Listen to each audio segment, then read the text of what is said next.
24 फरवरी की अलसुबह यूक्रेन पर रूस के जोरदार हमले ने एक ऐसी जंग का आगाज कर दिया है जिसकी आग पूरे यूरोप में फैल सकती है और इसका असर पूरी दुनिया पर पड़ेगा।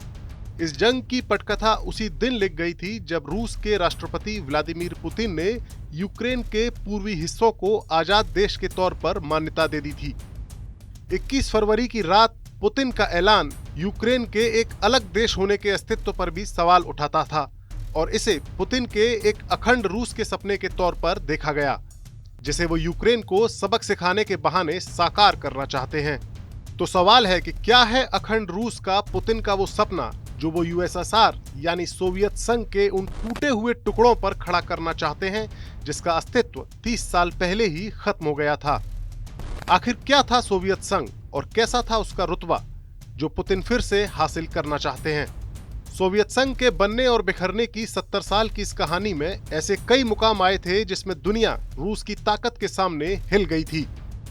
सोवियत संघ की ताकत और जलवे की इस दास्तान को समझने के लिए हम घड़ी की सुइयों को पीछे घुमाते हुए आपको बताते हैं कि साल 1917 में जब यूरोप और एशिया दोनों महाद्वीपों में फैले देश रूस के शासक जार के कुशासन के खिलाफ लेनिन ने बाल्शेविक क्रांति का बिगुल बजाया था। जर्मनी के विचारक कार्ल मार्क्स के सिद्धांतों पर चलते हुए लेनिन ने रूस के मजदूरों और किसानों को एकजुट करके जार की सत्ता को उखाड़ फेंका और सोवियत संघ की स्थापना की। इस संघ में रूस की सीमा से लगे एशिया और यूरोप के कई इलाके शामिल थे जिन्हें दुनिया आज Belarus, Latvia, Estonia, Georgia, Uzbekistan, Tajikistan, Kyrgyzstan और कजाकिस्तान जैसे देशों के नाम से जानती है। यूक्रेन भी सोवियत संघ का ही हिस्सा था। लेनिन के बाद सोवियत संघ की कमान जोसेफ स्टालिन के हाथों में आई, जिन्होंने दूसरे विश्व युद्ध में हिटलर को मात देकर सोवियत संघ को दुनिया की महाशक्ति बना दिया।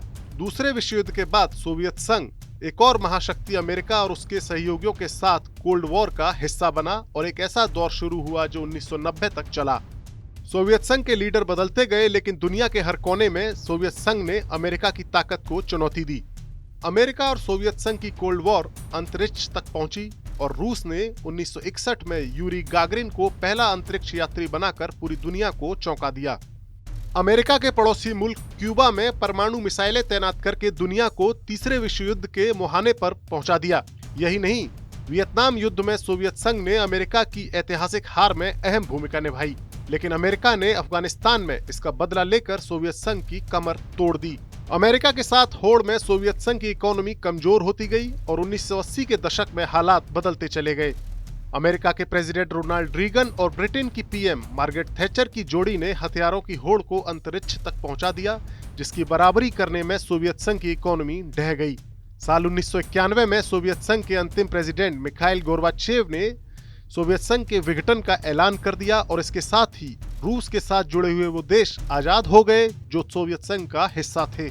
यूक्रेन भी ऐसा ही एक हिस्सा था। सोवियत संघ टूट तो गया, लेकिन इन देशों में से ज्यादातर देश अब भी रूस की छत्रछाया से बाहर नहीं निकल सके हैं।